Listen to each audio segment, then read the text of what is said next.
ഹരേ രാമ രാമ രാമ ഹരേ ഹരേ, ഹരേ കൃഷ്ണ കൃഷ്ണ കൃഷ്ണ ഹരേ ഹരേ, ഹരേ രാമ രാമ രാമ ഹരേ ഹരേ, ഹരേ കൃഷ്ണ കൃഷ്ണ കൃഷ്ണ ഹരേ ഹരേ, ഹരേ രാമ രാമ രാമ ഹരേ ഹരേ, ഹരേ ഹരേ കൃഷ്ണ കൃഷ്ണ കൃഷ്ണ ഹരേ ഹരേ. സർവത്ര ഗോവിന്ദനാമ സങ്കീർത്തനം. ഗോവിന്ദ ഗോവിന്ദ ശ്രീ ഹരയേ നമ. ഹരേ ഗുരുവായൂരപ്പ ശരണം. നാരായണ അഖില ഗുരോ ഭഗവൻ നമസ്തേ. ജയ് ജയ് ശ്രീ രാധേശ്യാം. രാധേശ്യാം. എല്ലാ സജ്ജനങ്ങൾക്കും വിനീത നമസ്കാരം. ഭഗവാന്റെ അപാരമായ കൃപാകടാക്ഷം കൊണ്ട്, ശ്രീ ഗുരുവായൂരപ്പൻ്റെ കാരുണ്യം കൊണ്ട് നമുക്ക് ഭാഗവതം 18 അധ്യായം വരെ വായിച്ച് സമർപ്പിക്കാനായിട്ട് സാധിച്ചു. എന്നെ സംബന്ധിച്ചിടത്തോളം ഇതൊരു വലിയ ഒരു അനുഗ്രഹം തന്നെയാണ്.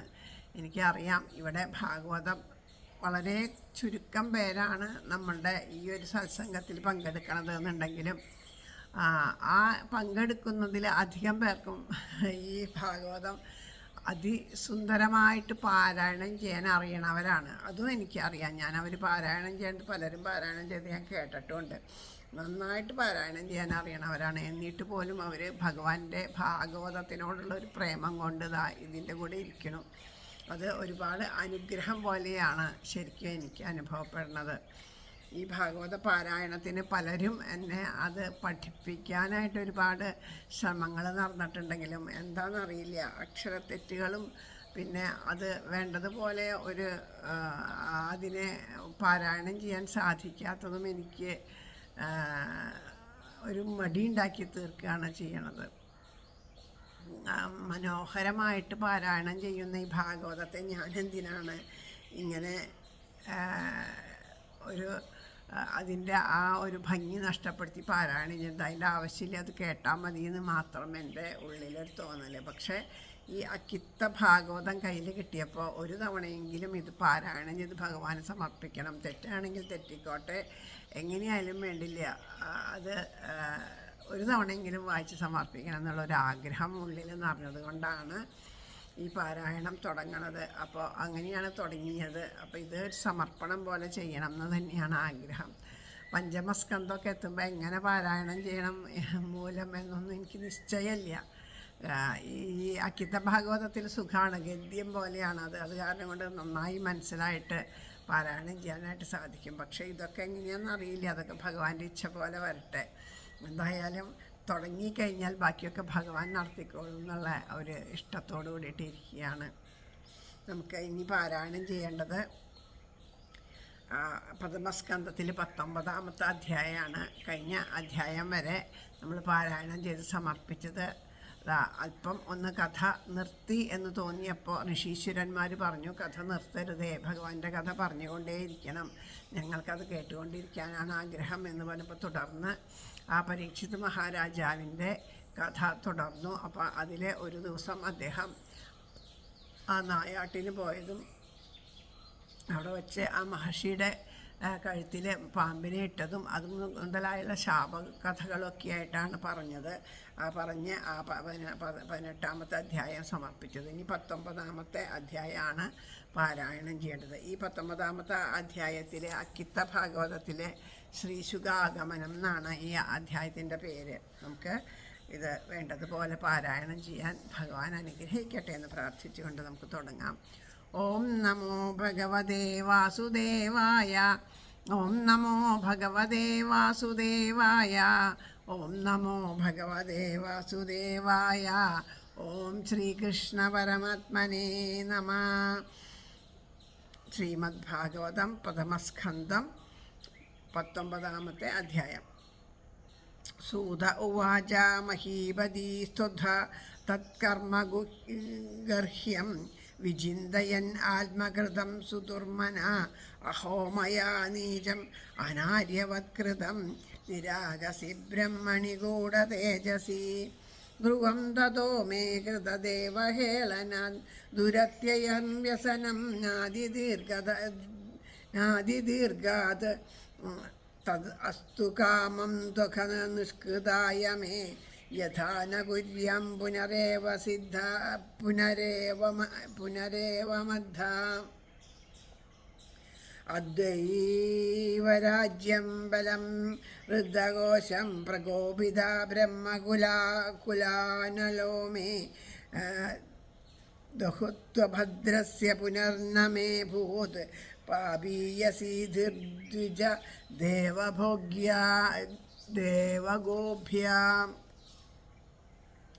സചിന്തയൻ ഇത്തം അഥാ ശൃണോദ്യഥാ മുനേ സുതോക്തോ നിരതി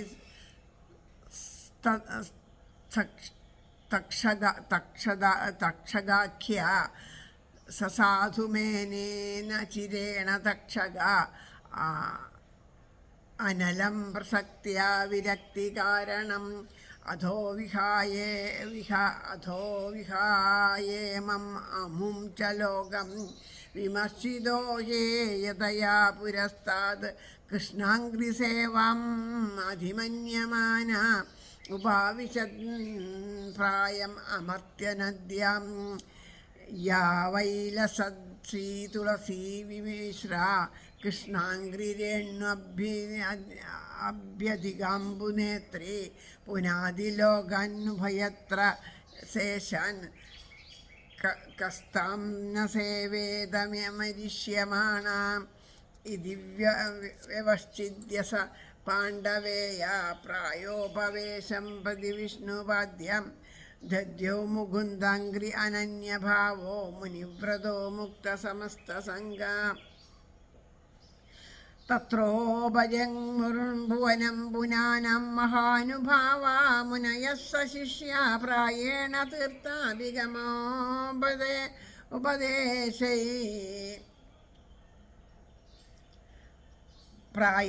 തീർത്ഥാഭിഗമാപദേശൈ സ്വയം ഹി തീർത്ഥാനി പുനന്തി സന്താ അത്രിർവസിഷ്ഠശ്ച വനശ്ശരാദ്വൻ അരിഷ്ടനേമിർഭൃഗുർ അങ്കിരാശ്ച പരാശരോഗാദിസുതോധരാമ ഉദദ്യ ഇന്ദ്രപ്രമഥേത്മവാഹു മേധാതിഥിർദേവല ആഷ്ടിഷേണോ ഭാരദ്വജോ ഗൗതമപിപ്പലാദ മൈത്രേയ അർവകവശ കുംഭയോനിർ ദ്വൈപായനോ ഭഗവന്നാരദാശ്ച.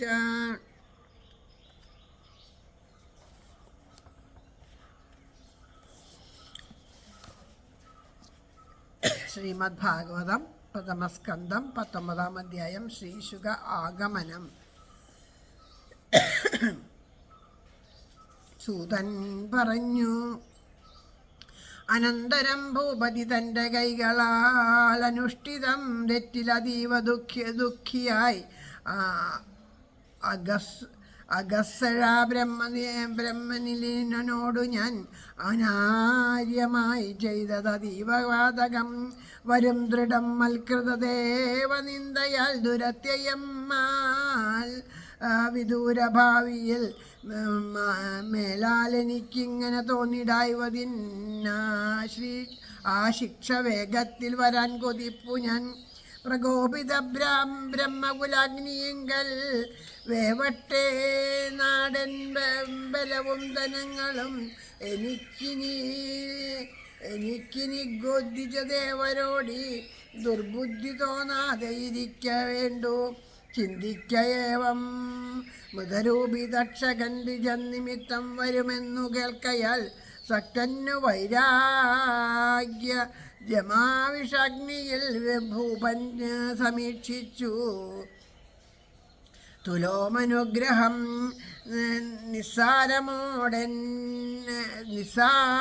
നിസ്സാരമെന്നീരുന്ന രണ്ടു ലോകങ്ങളും വിട്ടവനെത്തിവേഗാൽ കൃഷ്ണാംഘ്രിസേവാരതി മൂർച്ഛയാലേ പ്രായോപവിഷ്ടൻ സുരഗംഗയിങ്കൽ.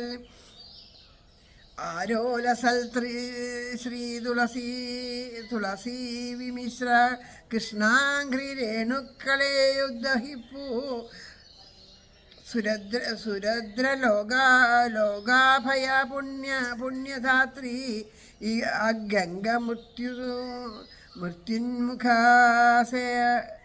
സേവ്യയല്ലി പ്രായോപവേശയിൽ മൗനി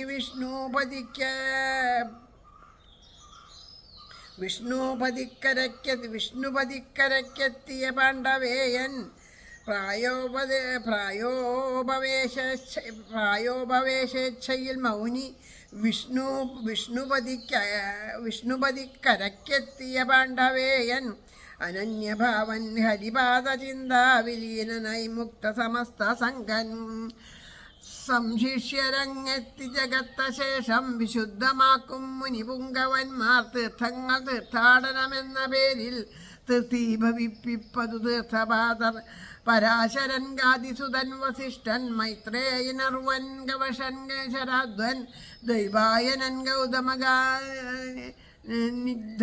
നിഗ്മാവാഹൻ ഉദധ്യാൻ ഇന്ദ്രപ്രമദാത്രിവരാമർ കുംഭോത്ഭവൻ നാരദൻ അങ്കിരസ് ഭൃഗ്വാഷ്ടിഷേണാഖ്യർ അരിഷ്ടനേമി പൗലോമി മേധാതിഥി പിന്നെ ഭരദ്വാജാഭിധൻ ദേവലപിപ്പരാതൻ. അപ്പോൾ 19ാമത്തെ അധ്യായം ആരംഭിച്ചപ്പോൾ പറയണത് ഈ ചത്തപാമ്പിനെ കഴുത്തിലിട്ട് ഒരു സൂതൻ പറയാണ്, ചത്തപാമ്പിനെ കഴുത്തിലിട്ടു എന്നുള്ളതൊക്കെ കഴിഞ്ഞിട്ട് അദ്ദേഹം ആ ദേഷ്യമൊക്കെ ഒന്ന് അടങ്ങിയപ്പോൾ അല്ലേ, നമ്മളുടെയൊക്കെ ഒരു സ്വഭാവം അല്ലേ, പെട്ടെന്ന് ദേഷ്യം കൊണ്ട് എടുത്ത് ചാടി ഓരോന്ന് പ്രവർത്തിക്കുക. അത് കഴിയുമ്പോൾ അയ്യോ വേണ്ടിയിരുന്നില്ല എന്ന് തോന്നില്ലേ, ആ കർമ്മത്തെ പറ്റിയിട്ട് നമുക്ക് പശ്ചാത്താപം തോന്നും. അതുപോലെ ഇദ്ദേഹത്തിനും പശ്ചാത്താപമായി. ഇത്രയും വലിയൊരു കർമ്മം, ഒരു ഗ്ലാസ് വെള്ളം ചോദിച്ച് തരാത്തതിന് ഞാൻ ഇത്രയും വലിയൊരു ദുഷ്ടകർമ്മം, ഘോര കർമ്മമല്ലേ ചെയ്തത്. ലോക നന്മയ്ക്കായിട്ട് തപസ് ചെയ്യുന്ന മുനിയുടെ കഴുത്തിൽ ഒരു ചത്ത പാമ്പിനെ എടുത്ത് ഇടുക എന്ന് പറഞ്ഞാൽ അത് എത്രയോ വലിയ മഹാപരാധമാണ്. അപ്പോൾ ഇത്രയും ഒരു മഹാപരാധം ഞാൻ ചെയ്തുല്ലോ, ഈശ്വരനെ തന്നെ അപമാനിച്ചതിൻ്റെ തെറ്റാണ് ഇതിന് വന്നത്. ഇതിനുള്ള ആപത്ത് എനിക്ക് വന്നു ചേരുക തന്നെ വേണം. അപ്പോൾ അതുകൊണ്ട് ഞാൻ ചെയ്ത കുറ്റത്തിന് എൻ്റെ പുത്രാദികൾക്ക് വല്ല സങ്കടവും നേരിടുന്നതിലും പുത്രന്മാർക്കോ രാജ്യത്തിനോ അവർക്കൊക്കെ അത് വരുമ്പോൾ അതിനേക്കാളും അത് വലിയ വിഷമമായിട്ട് തീരും. ഞാൻ ചെയ്ത പ്രവൃത്തിയുടെ ഫലം മറ്റുള്ളവർ അനുഭവിക്കുക എന്ന് പറഞ്ഞാൽ, അതുകൊണ്ട് ഭഗവാനെ ഞാൻ ഏതൊരു പ്രവൃത്തിയാണോ ചെയ്തത് ആ പ്രവൃത്തിയുടെ പാപഫലം പൂർണ്ണമായിട്ടും എനിക്ക് തന്നെ അനുഭവിക്കാനായിട്ട് ഇടവരുത്തണേന്ന് ദൈവത്തിനോട് പ്രാർത്ഥിക്കുകയാണ്. രണ്ടാമതൊരിക്കൽ ഇതുപോലെയുള്ള തെറ്റ് ചെയ്യാൻ തോന്നിക്കാത്ത രീതിയിൽ അനുഗ്രഹിക്കുകയും വേണം എന്നതാ പ്രാർത്ഥിക്കണം. അപ്പോൾ തനിക്ക് തന്നെ അങ്ങനെ അത്രയും അവനവന് പശ്ചാത്താപം തോന്നിയിട്ട് അങ്ങനെ ഭഗവാനോട് പ്രാർത്ഥിക്കുകയാണ്. അപ്പോൾ ഇതിൻ്റെ കാരണം, ഈ ബ്രാഹ്മണന് ഇങ്ങനെ ദ്വേഷം വരുത്താൻ കാരണം എന്താ? എൻ്റെ അഹങ്കാരമല്ലേ, ഞാൻ രാജാവാണെന്നുള്ള ഭാവമല്ലേ. അപ്പോൾ അതിന് കാരണം എനിക്ക് എൻ്റെ സൈന്യങ്ങൾ, ഐശ്വര്യങ്ങൾ, ഇതിലൊക്കെയുള്ള അഹങ്കാരമല്ലേ. അപ്പോൾ അതുകൊണ്ട് ആദ്യം തന്നെ എനിക്ക് എൻ്റെ അഹങ്കാരത്തിന് കാരണമായിട്ടുള്ള ഈ രാജ്യവും ബാക്കിയുള്ള എല്ലാ വിധത്തിലും ഞാൻ രാജാവാണെന്ന് ആയതുകൊണ്ടല്ലേ അതിനെ എല്ലാം ഉപേക്ഷിക്കുകയാണ് വേണ്ടത്. അതല്ല, ആദ്യം ഉപേക്ഷിക്കുകയാണ് വേണ്ടത്. അപ്പോൾ പരിപൂർണമായിട്ട് ആ രാജ്യത്തെയും ഇതിനൊക്കെ ഉപേക്ഷിക്കുകയാണ് വേണ്ടത് എന്നൊക്കെ ഇങ്ങനെ ആലോചിച്ചുകൊണ്ടിരിക്കുന്ന സമയത്താണ് അറിയണത് മുനികുമാരനായിട്ടുള്ള ശൃംഗി തക്ഷകൻ കഴിച്ച് മരിക്കട്ടെ എന്ന് ശപിച്ചു എന്നുള്ള വാർത്ത അറിഞ്ഞപ്പോൾ രാജാവിന് വളരെയധികം സന്തോഷമായി. കാരണം തൻ്റെ തെറ്റിനുള്ള ശിക്ഷ തനിക്ക് വന്നു ചേരുകയാണല്ലോ ചെയ്യണത്. അപ്പോൾ അതുകൊണ്ട് എന്ത് ചെയ്തു, രാജാവ് രാജ്യവാസികളെയും പ്രധാനമന്ത്രിയെയും എല്ലാവരെയും കൂടിയിട്ട് ഒരു സഭയിൽ വിളിച്ചു കൂട്ടിയിട്ട് എല്ലാ വൃത്താന്തങ്ങളെയും വിശദമായിട്ട് പറഞ്ഞു. അത് കാരണം രാജാവ് അത് പറയണത് എന്തുകൊണ്ടാണ്, പ്രജകൾക്കും കൂടി മനസ്സിലാവാൻ വേണ്ടിയിട്ടാണ്. ഘോരമായ തെറ്റ് ചെയ്താൽ അതിൻ്റെ ശിക്ഷ ആർക്കായാലും അനുഭവിക്കുക തന്നെ വേണ്ടി വരും. അത് ആ തെറ്റ് ചെയ്യാനുണ്ടായ കാരണം എന്താ, എൻ്റെ അഹങ്കാരം നിമിത്തം, അവിവേകം നിമിത്തം, വിവേചന ബുദ്ധി ഇല്ലാത്തത് കൊണ്ടൊക്കെയാണ് ഞാനത് ചെയ്തത്. അപ്പോൾ അങ്ങനെ വീണ്ടും വിചാരമില്ലാണ്ട് തെറ്റ് ചെയ്ത് കഴിഞ്ഞാൽ അതിൻ്റെ ദണ്ഡനം അനുഭവിക്കേണ്ടി വരും എന്ന് മറ്റുള്ളവർക്കും കൂടി ബോധ്യാക്കത്തക്ക രീതിയിൽ എല്ലാ കാര്യങ്ങളും പറഞ്ഞിട്ട് എല്ലാത്തിനെയും ഉപേക്ഷിച്ചിട്ട് എല്ലാ കാര്യങ്ങളെയും ഉപേക്ഷിച്ചിട്ട് ആ ഭഗവാന്റെ ആ പാദത്തിനെ സേവിക്കുക. ഇനി ഈശ്വരനാമം ജപിച്ച് ഈശ്വര ചിന്തയോടുകൂടി ഇരിക്കുക എന്നല്ലാണ്ട് വേറെ ഒന്നുമില്ല. ചെയ്ത പാപത്തിൻ്റെ പ്രായശ്ചിത്തമായിട്ട് അത് ചെയ്യാനായിട്ട് അദ്ദേഹം തീരുമാനിച്ചു. ശരീരത്തെ ഉപേക്ഷിക്കുകയെന്ന് തീർച്ചപ്പെടുത്തിയിട്ട് പ്രായോപവേശം ചെയ്യാനായിട്ട്, അതായത് ഭക്ഷണമൊന്നും കഴിക്കാണ്ട് ഇത്തിരി അല്പം ജലത്തിന് വേണ്ടിയിട്ടാണല്ലോ ഇത്രയും വലിയൊരു തെറ്റ് ചെയ്തത്. അപ്പോൾ അതുകൊണ്ട് ആ ജലത്തിനെ ആഗ്രഹിച്ചത് കൊണ്ടാണ് ഈ തെറ്റൊക്കെ ഉണ്ടായത്. അപ്പോൾ അതുകൊണ്ട് എന്താ ഉണ്ടായെന്ന് വെച്ചാൽ, ഇനി അങ്ങനെ ഒരു ആഹാരത്തിനോടുള്ള അമിതമായ ആസക്തി കൊണ്ടാണ്. അപ്പോൾ അതിനെയൊക്കെ ഉപേക്ഷിച്ചിട്ട് ആ ഗംഗാതീരത്തെത്തിയിട്ട് അദ്ദേഹം എന്ത് ചെയ്തു, പ്രായോപവേശം ചെയ്യാന്ന് വെച്ചാൽ ആഹാരം നീഹാരാദികളൊക്കെ ഉപേക്ഷിച്ചിട്ട് മരണം വരെ അങ്ങനെ ആഹാരം നിഹാരമൊന്നും കഴിക്കാണ്ടിരിക്കുക. അതാണ് പ്രായോപവേശം എന്ന് പറയണത്. അങ്ങനെ ചെയ്യാണ്. അങ്ങനെ പരീക്ഷിത് മഹാരാജാവ് ഗംഗയുടെ തീരത്ത് ആ പ്രായോപവേശത്തെ സ്വീകരിച്ചുകൊണ്ട് അങ്ങനെ ഇരിക്കുന്ന എല്ലാ വിഷയങ്ങളിൽ നിന്നും മനസ്സിനെ മാറ്റിയിട്ട് പൂർണ്ണമായിട്ട് ശ്രീകൃഷ്ണ ഭഗവാനെ, അദ്ദേഹത്തിന് അതിന് തീരെ ബുദ്ധിമുട്ടില്ല. കാരണം അദ്ദേഹത്തിൻ്റെ ആ അമ്മയുടെ ഗർഭപാത്രത്തിൽ ഇരിക്കുന്ന സമയം തൊട്ടിട്ടേ ആ ഭഗവാനെ ദർശിച്ചതാണ്. അതുകൊണ്ട് അദ്ദേഹത്തിന് ആ ഭഗവാനിലെ മനസ്സ് ലയിപ്പിക്കാൻ വലിയ പ്രയാസമൊന്നുമില്ല. അപ്പോൾ അത് ഉറപ്പിച്ചിട്ട് ആ ഭഗവാന്റെ പാദത്തെ ധ്യാനിച്ചു കൊണ്ടിരുന്നു.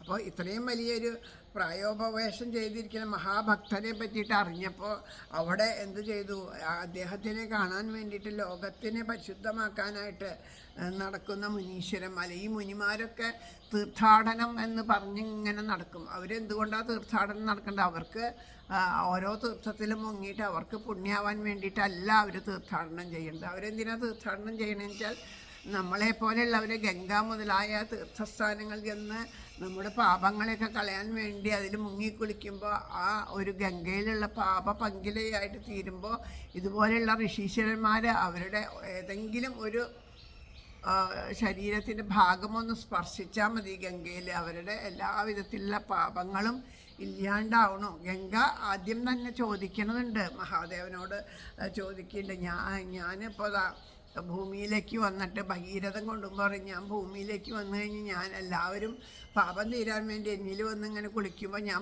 പാപപങ്കിലിയായിട്ട് തീരും. അപ്പം ഞാൻ എന്താ ചെയ്യുക, എനിക്ക് അത് താങ്ങാനുള്ള ശക്തി എനിക്ക് ഉണ്ടാവുമെന്ന് ചോദിക്കുമ്പോൾ പറയും, വിഷമിക്കണ്ട, ധാരാളം ഋഷീശ്വരന്മാരുണ്ട്, അവർ വന്നിട്ട് മുങ്ങിക്കുളിക്കുമ്പോൾ എല്ലാ പാപവും ഇല്ലാണ്ടാവും. എങ്ങനെയാണോ അഗ്നിയിൽ ഹോമിക്കുന്നത് പോലെ പാപങ്ങൾ ഹവിസ് ഹോമിക്കണ പോലെ അങ്ങോട്ട് ഇല്ലാണ്ടാവും എന്ന് അനുഗ്രഹം കൂടി കൊടുത്തിട്ടുണ്ട്. അപ്പോൾ അതുകൊണ്ട് അങ്ങനെ അതിനു വേണ്ടിയിട്ടാണ് ഈ ഋഷീശ്വരന്മാർ നടക്കുന്നത്, എല്ലാവരെയും അനുഗ്രഹിക്കാൻ വേണ്ടിയിട്ടാണ്. അപ്പോൾ ആ ലോകത്തെ മുഴുവനും പരിശുദ്ധമാക്കാൻ ഏതൊരു സ്ഥലത്തിലൂടെയാണോ ഇങ്ങനെയുള്ള ഋഷീശ്വരന്മാർ കടന്നു പോണത് ആ പ്രദേശം ഒക്കെ പുണ്യമായിട്ട് തീരും എന്ന് പറയണം. അങ്ങനെയുള്ള അവർ ശിഷ്യന്മാരോട് കൂടിയിട്ട് അവർ എല്ലാവരും കൂടിയിട്ട് അവിടെ വന്നു ചേർന്നു എന്ന് പറയണം. അങ്ങനെ ആ രാജാവിന് ദർശനം നൽകിയിട്ട് ആ രാജാവിനെ അനുഗ്രഹിക്കാനാണ് അവർ വരുന്നത്. ആരൊക്കെയാണ് വന്നത്? അത്രി, വസിഷ്ഠൻ, ച്യവനൻ, ശരദ്വാൻ, അരിഷ്ടനേമി, ഭൃഗു, അങ്കിരസ്, പരാശരൻ, വിശ്വാമിത്രൻ, പരശുരാമൻ, ഉദധ്യൻ, ഇന്ദ്രപ്രമദൻ, ഇദ്മവാഹൻ, മേധാതിഥി, ദേവലൻ, ആഷ്ടിഷേണൻ, ഭരദ്വാജൻ, ഗൗതമൻ, പിപ്പലാദൻ, മൈത്രേയൻ, ഔർവൻ, കവഷൻ, അഗസ്ത്യൻ, ദ്വൈപായനൻ, ഭഗവാനായിട്ടുള്ള നാരദര്, മറ്റുള്ള ദേവർഷിമാർ, ബ്രഹ്മർഷിമാർ, രാജർഷിമാർ, അങ്ങനെ എല്ലാവരും അവിടെ എത്തിച്ചേർന്നു. ഈ മുനിശ്രേഷ്ഠന്മാരുടെ പേരുകളൊക്കെ ഇതിനു മുമ്പ് നമ്മൾ പറഞ്ഞു. ഓരോന്നും എടുത്തു പറയുമ്പോൾ അവരെ സ്മരിക്കുക എന്നുള്ള ഒരു കാരണങ്ങളെ കൊണ്ട് നമ്മുടെ ഉള്ളിലുള്ള ആ പാപങ്ങളൊക്കെ അവരുടെ പേര് ഉച്ചരിക്കുക, അവരെ ഒന്ന് സ്മരിക്കുക, അത് ചെയ്യുമ്പോൾ പോലും നമ്മുടെ ഉള്ളിലുള്ള പാപം ഇല്ലാണ്ടാവണമെന്ന് പറയാം. അത്രയും മഹാത്മാക്കളാണ് അവരെല്ലാം. അങ്ങനെ അവരെല്ലാവരും ദാ അവിടെ വന്നു ചേർന്നു എന്ന് പറയണം.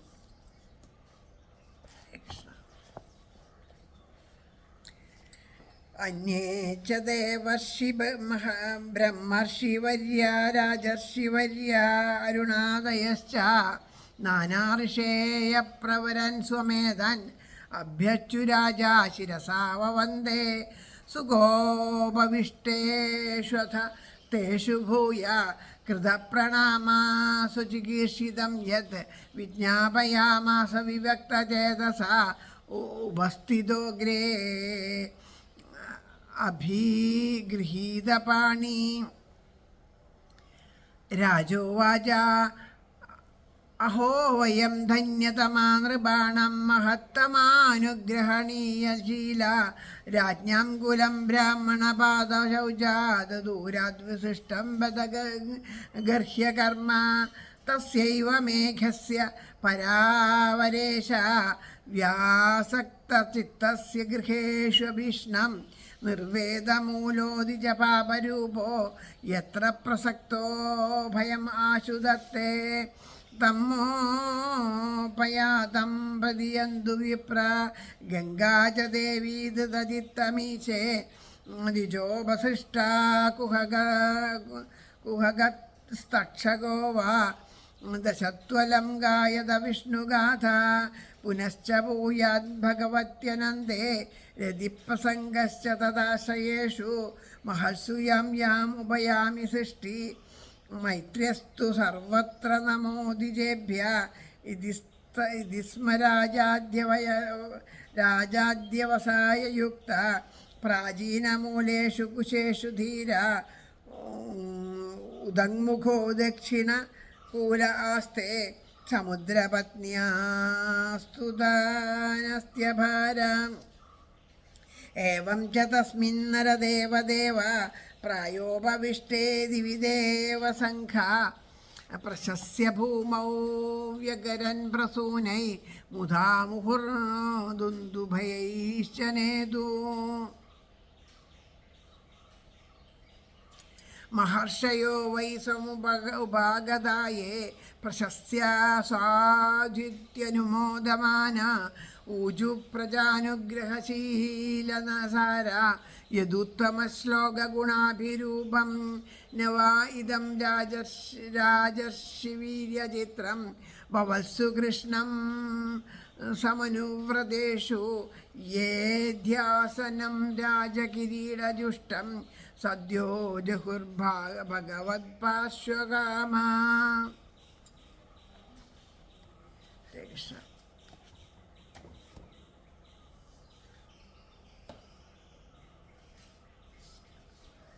ബ്രഹ്മർഷി ദേവർഷികളേറെ വേറെ രാജർഷിമാരരുണാദി വേറെ പലേതരക്കാർ ഋഷിമാരെയെല്ലാം ശിരസ്സു താഴ്ത്തി പ്രണമിച്ചു ഭൂപൻ. എല്ലാവരും സ്വസ്ഥമിരുന്ന ശേഷം വീണ്ടും നമിപ്പൂ പരിശുദ്ധ ചിത്തൻ. പിന്നെ പറഞ്ഞു നിജവാഞ്ജയന്തെന്നുപസ്ഥിതൻ താഞ്ജലി നേർക്കുനേരെ രാജാവു പറഞ്ഞു മഹത്തമാനുഗ്രഹ ലബ്ധി ധന്യ നൃപാലരിൽ ധന്യരുമാക്കി നമ്മെ. ബ്രഹ്മജ്ഞപാദം കഴുകും ജലത്തിനേക്കാൾ നികൃഷ്ടം നൃപവൃത്തിയല്ലോ. ഗൃഹാദിയിൽ ശക്തി മുഴുത്ത പാപമെനിക്കു വൈരാഗ്യം യറ്റീശൻ നിർവേദമൂലൻ ദ്വിജശാപരൂപൻ. ഗൃഹിക്കു ശാപം ഭയഹേതുവല്ലോ തോന്നട്ടെ ഗംഗയ്ക്കും മഹാദ്വിജർക്കും. ദാസ്യാധിയിൽ അർപ്പിത ചിത്തനെന്നെ വിപ്രൻ വിടും ദക്ഷകൻ എന്നെ വന്നു കൊത്തട്ടെ പാടിയിടുക വിഷ്ണുഗാഥ. പുനർജനിക്കുമ്പോൾ പൊഴുതൊക്കെ ദൈവ പ്രേമം ദ്വിതീയാശിതരോടു സംഘം ഉണ്ടാവണേ. ഭൂതസമസ്ത മൈത്രി ഉണ്ടാവണേ വിപ്രരെ ഞാൻ നമിപ്പൂ. ഇച്ചിന്തയിൽ ഭൂപനിരുന്നു ധീരൻ പ്രാചീനമൂലം കുശതൻ വിരിപ്പിൽ ഭഗീരഥി ദക്ഷിണാകുലഭൂവിൽ ഉലങ്മുഖൻ പുത്രവിലീനഭാരൻ പ്രായോപവേശം നരദേവനേവം വരിക്കതി ഏവം പ്രായോപദേശം നരദേവദേവൻ ഏവം വരിക്കേതി വിദേവസംഘം കീർത്തിച്ചു പുഷ്പങ്ങൾ ഉതിർത്തുപാരിൽ തുടർച്ചയായി ദുന്ദുഭിയും മുഴങ്ങി. അതിപ്രജാനുഗ്രഹശീലസാരൻ അങ്ങെത്തിയിട്ടുള്ള മഹർഷിവൃന്ദം പുകഴ്ത്തിരാരിങ്ങനെ സാധു സാധു ഈ ഉത്തമ ശ്ലോക ഗുണാഭിരൂപൻ. കൃഷ്ണാർപ്പിതാത്മാക്കൾ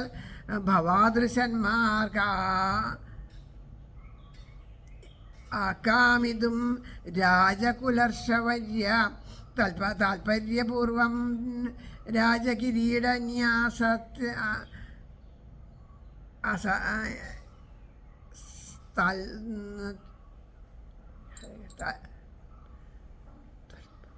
ഹരേ കൃഷ്ണ. അത് തെറ്റിയിട്ടോ, ശരിക്കും വായിക്കാം. നാരായണ നാരായണ.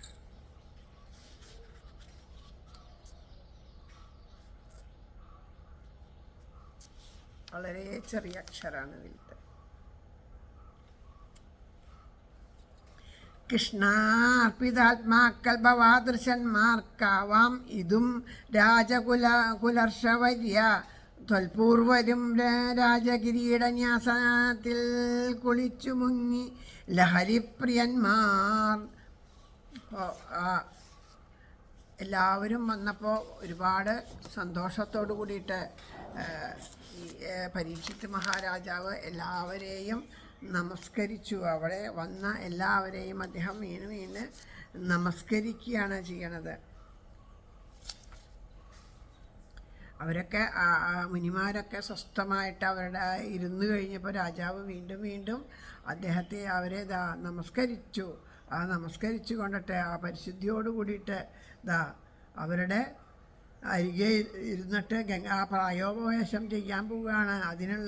അതെങ്ങനെയാണ് വേണ്ടത്, യുക്തമായിട്ട് എന്താ ചെയ്യേണ്ടത്, അതിനെക്കുറിച്ചുള്ള കാര്യങ്ങളൊക്കെ ഒരു വിധത്തിൽ എല്ലാം അവരുടെ മുമ്പിൽ പറഞ്ഞു. ഇങ്ങനെയൊക്കെ പ്രായോപവേശം ചെയ്യണതിനെ പറ്റിയിട്ട്. അപ്പോൾ എന്താ ചെയ്യേണ്ടത്, കാല് കഴുകി ജലം കയ്യും കാലൊക്കെ കഴുകിയിട്ട് പരിശുദ്ധമാക്കിയിട്ട് എല്ലാവിധത്തിൽ ശരീരത്തിൽ നിന്നുള്ള മലങ്ങളെയൊക്കെ വിസർജനങ്ങളൊക്കെ ഉണ്ടല്ലോ, അതൊക്കെ കഴിഞ്ഞ് കയ്യും കാലും മുഖമൊക്കെ കഴുകി എല്ലാം കഴിഞ്ഞിട്ട് എല്ലാ കർമ്മങ്ങളൊക്കെ കഴിഞ്ഞിട്ട് ദർഭപ്പുല്ല് വിരിച്ചിട്ട് അതിൽ ഇരുന്നു കൊണ്ട് പ്രായോപവേശത്തിനായിട്ട് ഒരുങ്ങുകയാണ്. അപ്പം അങ്ങനെ ബ്രാഹ്മണശാപം എന്നെ ബാധിച്ചത് എനിക്ക് അനുഗ്രഹമാണ് എന്ന് അദ്ദേഹം പറയുന്നത്. എനിക്ക് കിട്ടിയ അനുഗ്രഹമാണ്. കാരണം എന്താണെന്ന് വെച്ചാൽ ഞാൻ അങ്ങനെ ഒരു കർമ്മം ചെയ്തത് കൊണ്ട് ഞാനത് ചെയ്തു. ആ കർമ്മം ചെയ്യാൻ എനിക്ക് തോന്നിച്ചതും അത് മുഖാന്തരം ബ്രാഹ്മണശാപം ഉണ്ടായതൊക്കെ എനിക്ക് വന്നു ചേർന്ന അനുഗ്രഹമാണ് എന്ന് മഹാരാജാവ് പറയണു. നമ്മുടെ ജീവിതത്തിലും പല വിധത്തിലുള്ള പ്രതിസന്ധികൾ ഉണ്ടാകുമ്പോൾ പലതും വരുമ്പോൾ നമ്മൾ അയ്യോ ഇങ്ങനെ ആയില്ലോ എന്നൊന്ന് ദുഃഖിക്കുന്നു. പക്ഷേ രാജാവ് പറയുന്നത് ഇതൊക്കെ എനിക്ക് ഈശ്വരൻ തന്ന അനുഗ്രഹമാണ്. അങ്ങനെ ഒരു തെറ്റ് ചെയ്തത് അതുപോലും ഈശ്വരൻ്റെ അനുഗ്രഹമായിട്ട് കണക്കാക്കുന്നു. കാരണം ആ തെറ്റ് ചെയ്തത് കൊണ്ടാണ് ഇങ്ങനൊരു ശാപം ലഭിച്ചത്. ആ ശാപം ലഭിച്ചത് കൊണ്ടാണ് എനിക്ക് തിരിച്ചറിഞ്ഞിട്ട് ആ ഗൃഹാദി വിഷയങ്ങളിൽ നിന്നൊക്കെ മനസ്സിനെ വിടിയിച്ചിട്ട് എല്ലാം ഉപേക്ഷിച്ചുകൊണ്ട് ഇവിടെ ഇങ്ങനെ വന്നിരിക്കാനായിട്ട് സാധിച്ചത്. അപ്പോൾ ആ വൈരാഗ്യത്തിന് കാരണമായിട്ടുള്ള ആ ബ്രാഹ്മണരുടെ ശാപം എന്ന് പറയുമ്പോൾ എനിക്ക് അനുഗ്രഹം തന്നെയാണ്. അല്ലെങ്കിൽ ആ ഗൃഹാദി വിഷയങ്ങളിൽ ഇങ്ങനെ ആസക്തനായിട്ട് ഇരിക്കുമ്പോൾ ഇങ്ങനെ നമുക്ക് വൈരാഗ്യമൊന്നും ഉണ്ടാവില്ല. അപ്പോൾ ഇങ്ങനെ ഒരു കാരണം ഉണ്ടാകുമ്പോഴാണ് നമുക്ക് ആ വൈരാഗ്യം ഉണ്ടാവുള്ളൂ എന്ന് പറയാം. അപ്പോൾ ഈശ്വരനിൽ മനസ്സുറപ്പിച്ചിരിക്കണം. ഞാൻ ആ ഗംഗാദേവിയെയും ബ്രാഹ്മണരെയും ഒക്കെ നമസ്കരിക്കുന്നു. എന്നിട്ട് തക്ഷകൻ വന്നിട്ട് എന്നെ കടിച്ചോട്ടെ, എനിക്ക് യാതൊരു ദുഃഖവും ഇല്ല അതിൽ. പക്ഷേ ആ തക്ഷകൻ ഏത് നിമിഷമാണോ എന്നെ വന്ന് കടിക്കുന്നത് അതുവരെയും ആ ഋഷീശ്വരന്മാരോട് പറയണു, സാക്ഷാൽ ശ്രീമൻ നാരായണനെക്കുറിച്ചുള്ള കീർത്തനങ്ങൾ ഇങ്ങനെ ഗാനം ചെയ്യൂ, അദ്ദേഹത്തിൻ്റെ കഥകൾ പറയൂ, അദ്ദേഹത്തിൻ്റെ നാമം ജപിക്കൂ, അതിനെ പറ്റിയിട്ട് അതിൽ മാത്രം മുഴുകിയിട്ട് എൻ്റെ മനസ്സ് ആ ഹരികഥാമൃതത്തിൽ മുഴുകാനായിട്ട് ഞാനതാ കൊതിച്ച് കാത്തിരിക്കുകയാണ്. എനിക്ക് ഏത് ജന്മം സിദ്ധിച്ചാലും, ഏത് കാലത്ത് എവിടെ എങ്ങനെ ഏതു രൂപത്തിൽ ജനിച്ചാലും അപ്പോഴൊക്കെ എനിക്ക് സാക്ഷാൽ ശ്രീകൃഷ്ണ ഭഗവാനിലെ പരമപ്രേമ ഭക്തി ഉണ്ടാവണം, ഭഗവാനെ ആശ്രയിച്ചിരിക്കണം, മഹാത്മാക്കളോട് കൂടിയിട്ട് സംഘം ചെയ്യാനായിട്ട് എനിക്ക് ഭാഗ്യം ഉണ്ടാവണം എന്നെല്ലാം അനുഗ്രഹിക്കണം. അതിന് വേണ്ടിയിട്ട് ഞാനിതാ എല്ലാവരെയും നമസ്കരിക്കണമെന്ന് പറഞ്ഞ എല്ലാ ബ്രാഹ്മണന്മാരെയും ഇതാ നമസ്കരിക്കുകയാണ്.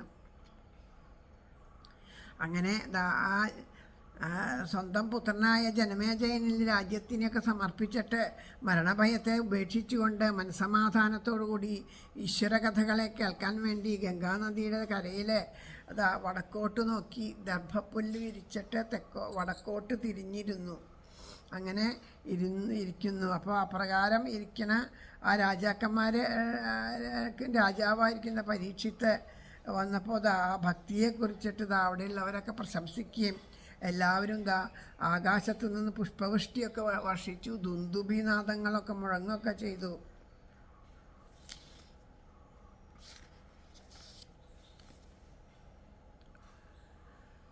ജനങ്ങളെ അനുഗ്രഹിക്കുന്ന ആ സൽസ്വഭാവം, അതിനുള്ള തപശക്തിയൊക്കെയുള്ള അവരൊക്കെ ആയിട്ടുള്ള ആ മഹർഷീശ്വരന്മാർ രാജാവിനെ അനുമോദിക്കുകയാണ് ചെയ്യണത്. എന്നിട്ട് ആ ശ്രീകൃഷ്ണൻ്റെ ഭക്തിവാത്സല്യാദി ഗുണങ്ങൾ കേൾക്കുന്നവരെ ആനന്ദിപ്പിക്കുന്ന പോലെ ആ ഭഗവാന്റെ ചരിത്രത്തിനെ പറയാൻ തുടങ്ങി.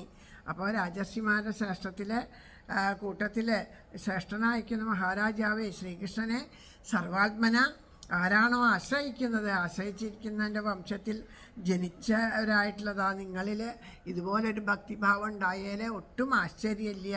കാരണം നിരന്തരം ആ ഭഗവാന്റെ സന്നിധിയിൽ വസിക്കാനുള്ള ആഗ്രഹം കൊണ്ട് ആ കിരീടം വെച്ച് രാജാക്കന്മാർക്ക് മാത്രം ആണ് കിട്ടുക, അല്ലെ രാജാക്കന്മാരാണ് സിംഹാസനത്തിന് യോഗ്യതയുള്ളൂ. അപ്പം അങ്ങനെ ആ രാജ്യത്തിൻ്റെ സിംഹാസനം കിട്ടാൻ ചെറിയ കാര്യമൊന്നുമില്ല. രാജ്യത്തിൻ്റെ രാജാവായിട്ട് സിംഹാസനത്തിലിരിക്കേണ്ട അങ്ങ് നിസ്സാരമായിട്ട് ആ സിംഹാസനത്തിനെ ഉപേക്ഷിച്ചിട്ട് നമ്മുടെ കയ്യിൽ എന്തെങ്കിലും നിസ്സാരമായിട്ട് അല്പം ധനമോ എന്തെങ്കിലും വസ്തുക്കളും ഉണ്ടെങ്കിൽ അതൊക്കെ പോട്ടെ, ധനവും വസ്തുക്കളൊക്കെ പോട്ടെ, പഴയ സാധനങ്ങൾ വരെ നമ്മൾ ഉപേക്ഷിക്കാറുണ്ടോ എന്ന് ആലോചിച്ച് നോക്കൂ.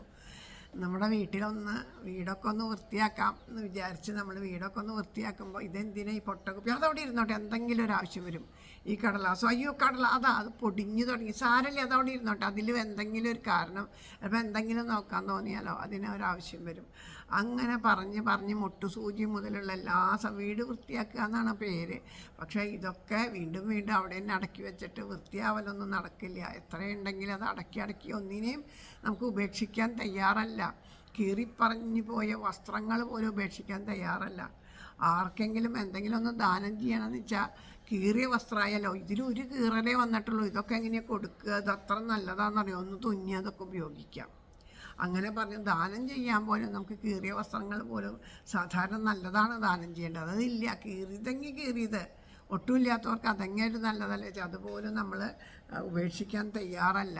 അതിന് ഓരോ ന്യായങ്ങളൊക്കെ പറഞ്ഞ് ഇരിക്കും. ഇവിടെ ആ രാജ്യത്തിനെ തന്നെ, സിംഹാസനത്തിനെ തന്നെ ഉപേക്ഷിച്ചിട്ട് രാജാവ് ഭഗവത് കഥകൾ കേൾക്കാനായിട്ട് വന്നിരിക്കണു എന്ന് പറഞ്ഞാൽ, ഇപ്പം 7 ദിവസം കഴിഞ്ഞാൽ മരിക്കുന്നുള്ള ഭയം കൊണ്ടല്ലേ വന്നിരിക്കണമെന്ന് വെച്ചാൽ നമുക്ക് എല്ലാവർക്കും 7 ദിവസത്തിനുള്ളിൽ മരണം ഉണ്ടാവും. ആർക്കാ 7 ദിവസത്തിനുള്ളിൽ, ഒരാഴ്ചയിൽ 7 ദിവസം, അതിൻ്റെ ദിവസം ഏതെങ്കിലും ഒരു ദിവസം മരിക്കുക അല്ലേ. ആ പരീക്ഷിത് മഹാരാജാവിന് 7-ാം ദിവസം എന്തെങ്കിലും ഉണ്ടായിരുന്നു. നമുക്കോ അടുത്ത നിമിഷം വരെ നമുക്ക് എന്ത് വേണമെങ്കിലും സംഭവിക്കാം. രാവിലെ പൂവാട്ടോ എന്ന് പറഞ്ഞ് പോയി 5 മിനിറ്റ് കഴിയുമ്പോൾ അതേ മരിച്ചു കിട്ടോ എന്നുള്ള വാർത്ത കേൾക്കണ കാലമാണ് ഇപ്പോൾ.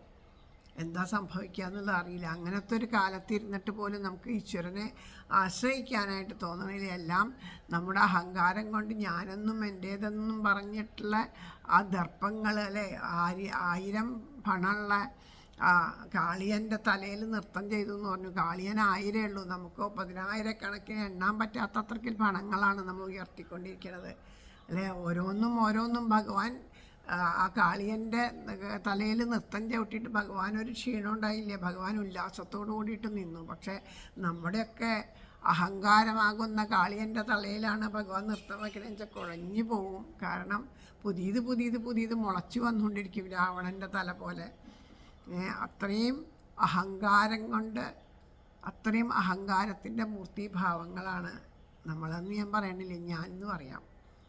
അല്ല, ഇനിയിപ്പോൾ നിങ്ങളുടെ അടുത്ത് ഉണ്ടാവില്ല, എൻ്റെ അടുത്ത് എന്തായാലും അങ്ങനെ ഒരു അഹങ്കാരങ്ങൾ ധാരാളമുണ്ട് അല്ലേ.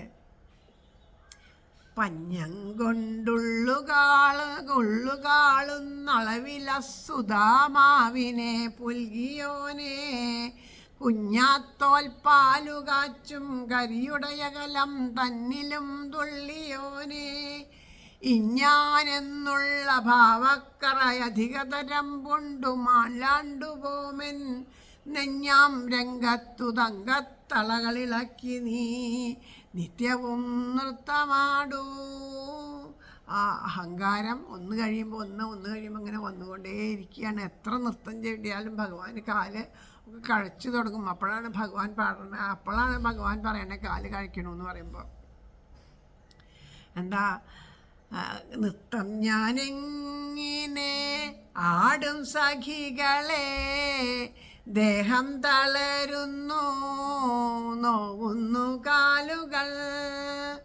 നൃത്തം ഞാനെങ്ങനെ ആടും സഖികളെ, ദേഹം തളരുന്നു നോവുന്നു കാലുകൾ. പിന്നെന്ത് വേണം? ആ ഭക്തിയാകുന്ന വെണ്ണ നിറച്ച് ഭഗവാന് കൊടുത്തുകൊണ്ടേയിരിക്കണം, ഭക്തി നിറയണം. അതാണ് പറഞ്ഞത്, വെണ്ണ എനിക്കിഹ ആദ്യമായി നൽകണം, തന്നിടുക വെണ്ണ വേഗം സഖികളെ. ആ വെണ്ണ ആദ്യം തരൂ, ഭക്തിയാകുന്ന വെണ്ണ. നമുക്ക് നമ്മുടെ ഉള്ളിലെ ഭക്തിയാകുന്ന ആ വെണ്ണ ഉണ്ടാവാനായിട്ട് സാധിക്കുന്നുണ്ടെങ്കിൽ, ആ ഒരു വെണ്ണ നമ്മുടെ ഉള്ളിൽ ഊറിക്കൂടും തോറും നമ്മളുടെ അഹങ്കാരത്തിന് ശക്തി കുറയും, അതിൻ്റെ പത്തികളൊക്കെ താനെ താണു തുടങ്ങും. അപ്പോഴാണ് ഭഗവാന് നൃത്തം ചെയ്യാൻ പറ്റുള്ളൂ അല്ലേ. വെണ്ണ തന്നേനഹം ക്ഷീണമെല്ലാം തീർന്നു പാടു സഖികളെ, നൃത്തം ഞാൻ വയ്ക്കട്ടെ. അപ്പോഴാണ് നമ്മളുടെ അഹങ്കാരത്തിൻ്റെ അവസാനത്തെ ഇതും അല്ലെങ്കിൽ ഇതൊന്ന് കഴിയുമ്പോൾ ഒന്ന് ഉയർന്നുകൊണ്ടിരിക്കുകയാണ്. ഭഗവാന്റെ കാലമൊക്കെ അതുകൊണ്ടാണ് നോവണത്. ഇവിടെ എല്ലാത്തിനെയും ഉപേക്ഷിക്കാനായിട്ട് ഈ പരീക്ഷിത്ത് മഹാരാജാവിന് യാതൊരു ബുദ്ധിമുട്ടും ഉണ്ടായിരുന്നില്ല എന്ന് പറയണു. അങ്ങനെ ആ രാജാക്കന്മാർക്ക് മാത്രം അവകാശപ്പെട്ടിട്ടുള്ള ആ സിംഹാസനത്തെ മടികൂടാണ്ട് ഉപേക്ഷിച്ചില്ല എന്ന് ചോദിക്കുകയാണ്. ആ പരീക്ഷത്തിൻ്റെ മഹത്വത്തിനെ, ഭക്തിയെ പറ്റിയിട്ട് ഇവിടെ പറയണം. ഹരേ കൃഷ്ണ.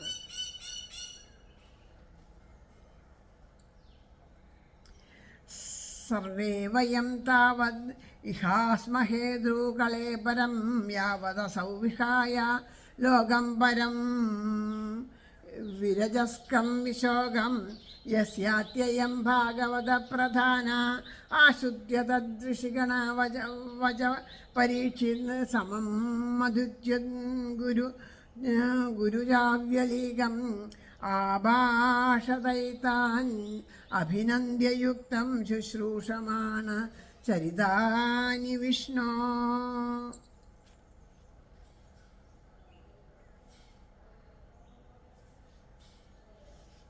ഹരേ കൃഷ്ണ.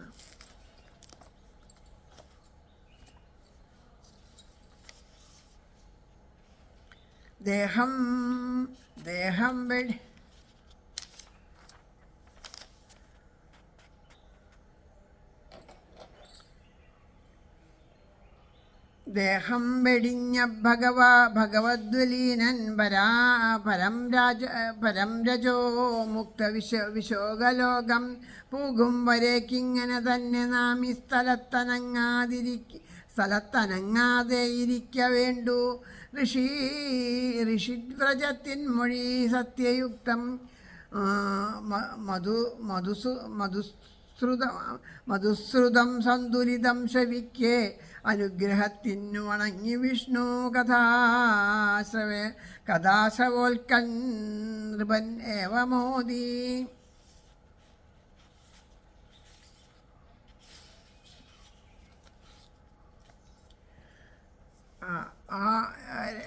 അവർ രാജാവിനോട് ഇതൊക്കെ പറയണ കേട്ടപ്പോൾ മഹർഷിമാർ തന്നെ പറയണ കേട്ടപ്പോൾ അവർ പറയണു, നമുക്കൊരു കാര്യം ചെയ്യാം. എപ്പോഴാണോ ഈ രാജാവിന് മുക്തി ലഭിക്കുന്നത് അതുവരെ ഭഗവാൻ ഈ രാജശ്രേഷ്ഠൻ്റെ മുമ്പിൽ എല്ലാ ഭൗതികത്തെ എല്ലാം ഉപേക്ഷിച്ചിട്ടിരിക്കുന്നുണ്ടല്ലോ, അദ്ദേഹത്തിൻ്റെ ആ മായാബന്ധത്തെയൊക്കെ അകറ്റിയിരിക്കുന്നുണ്ടല്ലോ, അദ്ദേഹത്തിൻ്റെ മുമ്പിൽ നമുക്ക് അതുവരെ നമുക്ക് ഇവിടെ തന്നെ ഇരിക്കാം എന്ന് പറഞ്ഞു. അപ്പോൾ പരീക്ഷിത് മഹാരാജാവ് ഇതുപോലെയുള്ള വാക്കുകളൊക്കെ കേട്ടപ്പോൾ ആ വിഷ്ണു കഥകളെ കേൾക്കാനുള്ള ആഗ്രഹത്തോടു കൂടിയിട്ട് വീണ്ടും പറയണു. രാജോവാച സമാഗത സർവദ ഏവ സർവേ വേദായതാ മൂർത്തിധരാ ശ്രീപിഷ്ടേ നേഹാധവാമുത്ര ജഗൽജനാത്ര ഹൃദേ പരാനുഗ്രഹമാത്മശീലം തതശ്ച വേ പൃശ്ചമിമം വിവൃശ്ചേ വിശ്രഭ്യ വിപ്രാ ഇതി കൃത്യതായം സർവാത്മനാ മ്രിയമാണൈശ്ച കൃത്യം ശുദ്ധം ച തത്രാമൃഷതാഭിയുക്തം തത്രാഗമത് ഭഗവാൻ വ്യാസപുത്രോ യദൃശ്ചയാഗം അടമാനോനപേക്ഷ അലക്ഷ്യലിംഗോ നിജലാപതുഷ്ട വൃതസ്ത്രീബാലേർ അവധൂതവേഷാ സർവത്ര ഗോവിന്ദനാമ സങ്കീർത്തനം ഗോവിന്ദ ഗോവിന്ദ. ഹരേ നാരായണ ഹരേ നാരായണ ഹരേ നാരായണ ഹരേ നാരായണ ഹരേ നാരായണ ഹരേ നാരായണ ഹരേ നാരായണ ഹരേ നാരായണ. ത്വം ദുഷ്ടവർഷം സുകുമാരപാദക്കരോരുബാഹും സ്വകപോലഗാത്രം ചർവായദാക്ഷോന്നസാതുല്യകർണ സുഭ്രാനനം ഗംബുസുജാതകണ്ഠം നിഗൂഢജാതും മൃദുതുംഗവക്ഷസം ആനത്ത ആവർത്തനാഭിം വൽഗൂതരം ച ദിഗംബരം വക്രവിഗീഷ്ണകേശം പ്രലംബബാഹും സ്വമരോത്തമാഭം ശ്യാമം സദാഭിച്യ വയോംഗലക്ഷ്മ്യാ ശ്രീണാം മനോജ്ഞം രുചിരസ്മിതേന പ്രദ്യോദ്ധിതാസ്തേ മുനയഃ സ്വാസനേഭ്യ തല്ലക്ഷണാജ്ഞാ അഭിഗൂഢവർച്ചസം സ വിഷ്ണുരാധോധിയ ആഗതായ തസ്മൈ സപര്യം ശിരസാ ജഹാര തതോ നിവൃത്താഹ്യബുധാസ്ത്രിയോർഭഗ മഹാസനേ സോഭവേശഭൂജിത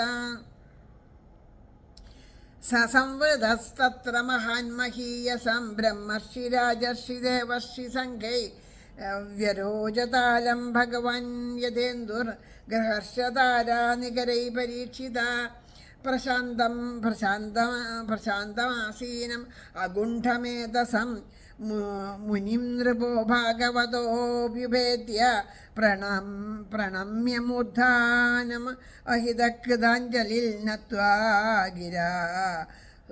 നത്വാ ഗിരാസൂ നൃതയാന്വപൃച്ഛത്.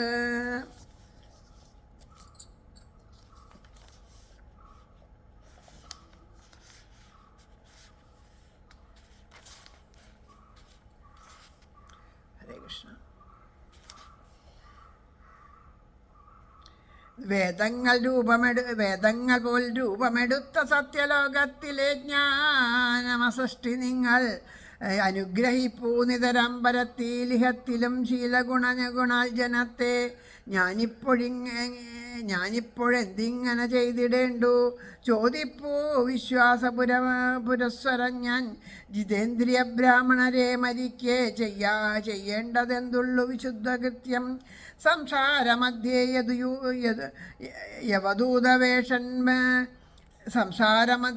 അവധൂതവേഷൻ സ്ത്രീബാലയുക്തൻ നിഖിലാനപേക്ഷൻ അലക്ഷ്യലിംഗൻ നിജലാപതുഷ്ടൻ ശുഗർഷിപ്പെട്ടന്നവിടത്തിലെത്തി സർവത്ര ഗോവിന്ദനാമ സങ്കീർത്തനം ഗോവിന്ദ ഗോവിന്ദ ഹരേ നാരായണ ഹരേ നാരായണ ഹരേ നാരായണ ഹരേ നാരായണ ഈരട്ടു കൊല്ലത്തെ മനോജ്ഞപാത കരോരു ബാഹും സകപോല ഭംഗി വിശാലനേത്രോന്നത നാസിക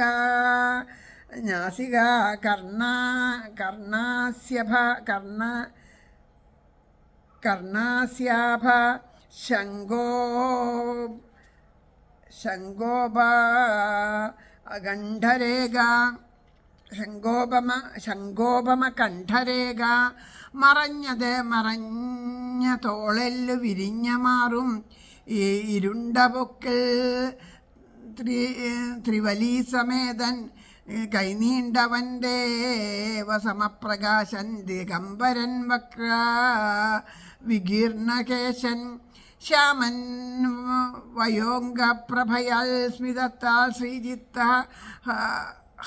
ഹാർത്താവ് അവനിൽ പ്രകാശം നിഗൂഢമാണെങ്കിലോ ആസനം എണീറ്റ് പോയി ജ്ഞാനികൾ ലക്ഷണാച്ചൽ വിരുന്നുകാരെന്നുടനെ ശിരസാൽ നമിച്ചനുഷ്ഠിച്ചതു വിഷ്ണുരാധൻ ശ്രീബാല ജിജ്ഞാസയൊഴിഞ്ഞകന്നു സുപൂജിതർമേവി മഹാസനത്തിൽ മഹാമഹീയസ്സിനെ ദേവരാജ ബ്രഹ്മർഷി സംഘങ്ങൾ വളഞ്ഞു നിന്നു ഗൃഹർഷധാരാ നികരങ്ങളാലേ പരീതയാമമ്പിളി എന്ന പോലെ പ്രശാന്തനാസീനൻ തൈജസൻ മഹർഷി തൻ മുന്നിൽ നമിച്ചിടും നൃപൻ മനസ്സുറപ്പിച്ചെഴുന്നേറ്റു പിന്നെയും നമിച്ചു ചോദിച്ചിതു സൗമ്യഭാഷയിൽ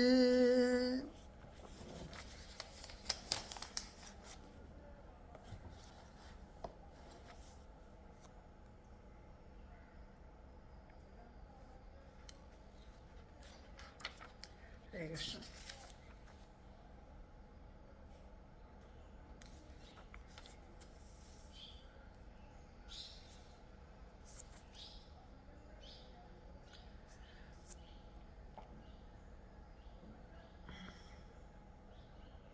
പിന്നെ രാജാവ് ചോദിക്കുകയാണ് മുനിമാരെ 3 ലോകത്തിലേക്ക് വച്ചിട്ട്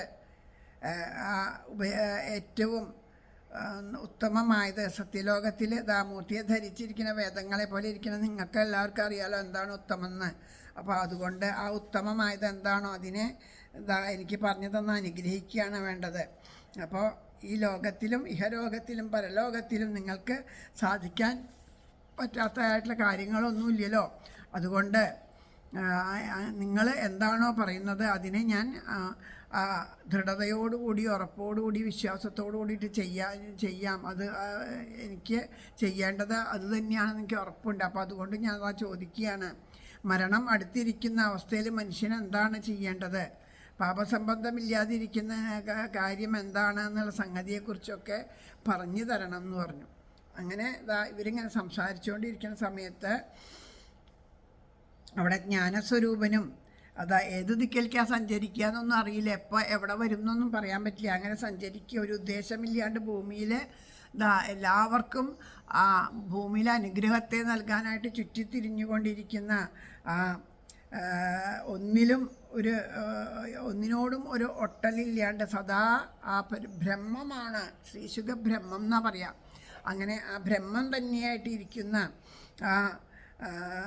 ആത്മാനന്ദം അനുഭവിച്ചു കൊണ്ടിരിക്കുന്ന വസ്ത്രങ്ങൾ ശരീരത്തിൽ 16 വയസ്സ് പ്രായം വസ്ത്രങ്ങളൊന്നും ശരീരത്തിൽ ദേഹബോധമില്ലാത്തത് കൊണ്ട് വസ്ത്രങ്ങളൊന്നും അണിഞ്ഞിട്ടില്ല.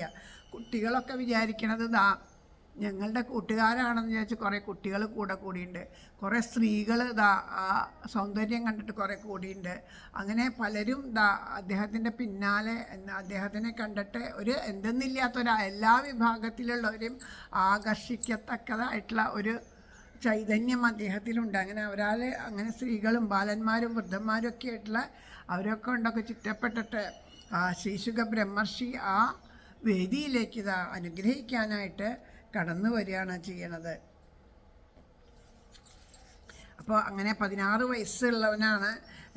മൃദുവായ പാദങ്ങൾ, കൈകൾ, തുടകൾ, തോളുകൾ ഇതൊക്കെ മൃദുവായതാണ്. അതുപോലെ ആ മനോഹരമായിട്ട് ശ്രീകൃഷ്ണ ഭഗവാന് എന്താ വ്യത്യാസം? ശ്രീകൃഷ്ണ ഭഗവാനെ ശ്രീശുക ബ്രഹ്മർഷിക്കുന്നു ചോദിച്ചാൽ ആ ശ്രീകൃഷ്ണ ഭഗവാൻ ആ വാർമുടിയൊക്കെ കെട്ടി അതിൽ മയിൽപ്പീലിയൊക്കെ ചൂടി അതുപോലെ ഗോരോചനം കൊണ്ട് പൊട്ടൊക്കെ തൊട്ട് നല്ല മകരകുണ്ടലങ്ങളൊക്കെ അണിഞ്ഞ് കണ്ണുകളൊക്കെ അഞ്ജനൊക്കെ എഴുതി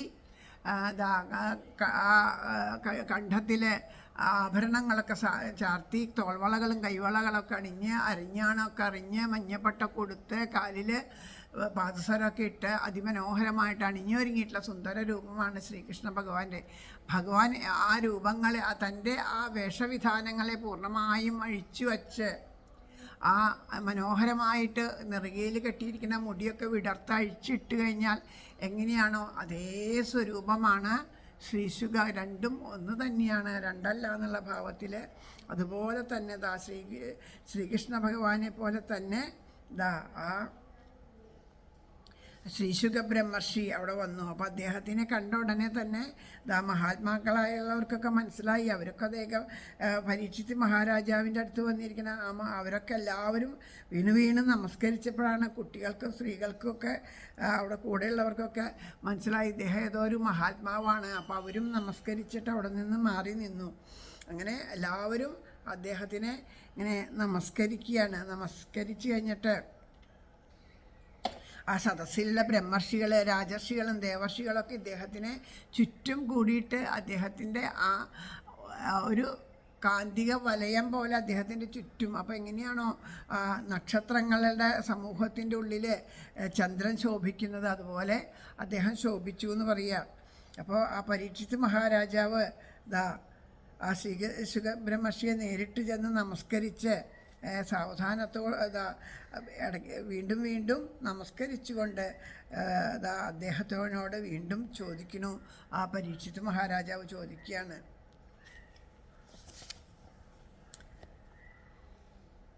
അഹോ ഹരേ കൃഷ്ണ,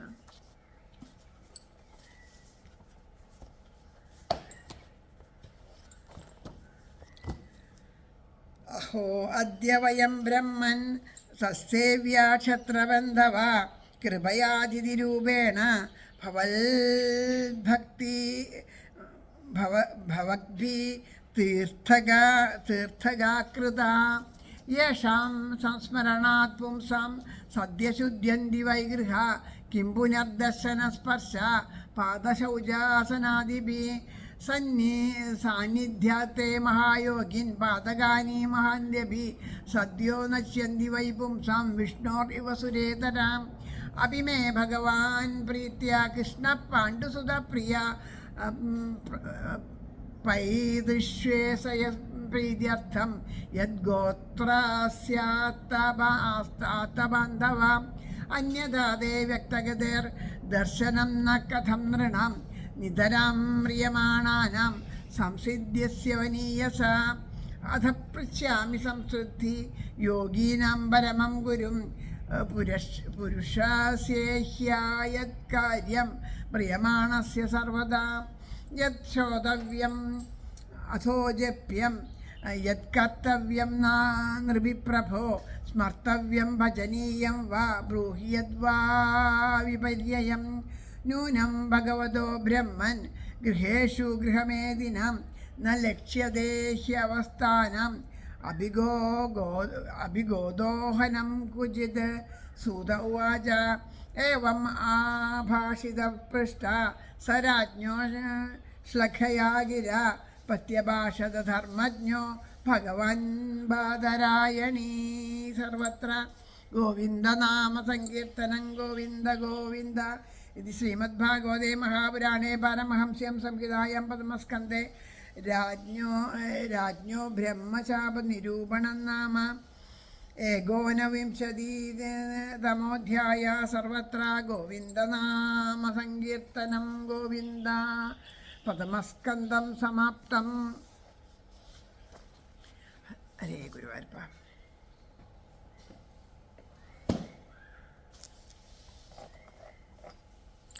പരീക്ഷിത്ത് പറഞ്ഞു, സജ്ജനാദരപാത്രം ഞാനിപ്പോഴീ ക്ഷത്രിയാധമൻ അതിഥിയായിട്ടിങ്ങെത്തിയിലേ തീർത്ഥപാദരും. ആരെ സ്മരിക്കുമ്പോഴേക്കും ശുദ്ധമാകുന്നു വീടുകൾ. കിട്ടി തൽ ദർശന സ്പർശ പാദശൗചാസനാദിയും തൽസന്നിധി മഹായോഗിൻ നശിപ്പിപ്പൂ പൊടുന്നനെ. മഹാപാപങ്ങളെപ്പോലും അസുരന്മാരെ വിഷ്ണു പോൽ പാണ്ഡവപ്രിയനാം കൃഷ്ണൻ അഗോത്രത്തിൽ സദാ ഗുരു പൈദിഷസ്വേ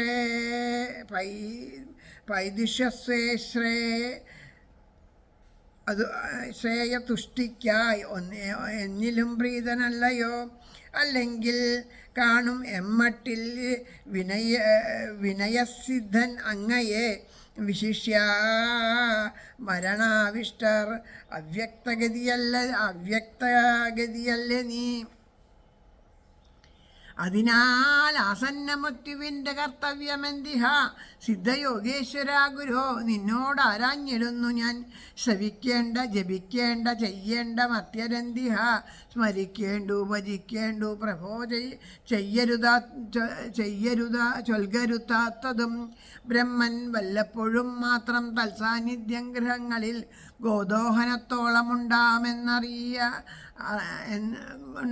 ഏറിയാലീ അനുഗ്രഹം. സുതം പറഞ്ഞു നൃപൻ മധുരവാക്യേവം. ആവശ്യപ്പെട്ട വേളയിൽ ഉത്തരം ചൊല്ലി ധർമ്മജ്ഞൻ ഭഗവാൻ ബാദരായണീ. പ്രഥമസ്കന്ധം 19-ാമത്തെ അധ്യായം ഇവിടെ സമർപ്പിക്കുന്നു. ഇതോടുകൂടിയിട്ട് ആ പ്രഥമസ്കന്ധവും സമർപ്പിക്കുന്നു. സർവത്ര ഗോവിന്ദനാമ സങ്കീർത്തനം ഗോവിന്ദ ഗോവിന്ദ. ആ പരീക്ഷിച്ച് ചോദിക്കണേ, ബ്രഹ്മർഷേ, ധർമ്മം തെറ്റി നടക്കുന്ന ക്ഷത്രിയന്മാരായിട്ടുള്ള ഞങ്ങൾ ഇപ്പോൾ സജ്ജനങ്ങളെ സേവിക്കത്തക്ക വൈഭവമുള്ളവരായിട്ട് ഭവിച്ചത് തന്നെ ആശ്ചര്യമാണ്. കാരണം മഹാത്മാക്കളായിട്ടുള്ള നിങ്ങളുടെയൊക്കെ അതിഥിഭാവത്തെ സ്വീകരിച്ചു വന്നതുകൊണ്ട് ഞങ്ങളിത് അയോഗ്യരായിട്ട് തീർന്നിരിക്കുന്നു.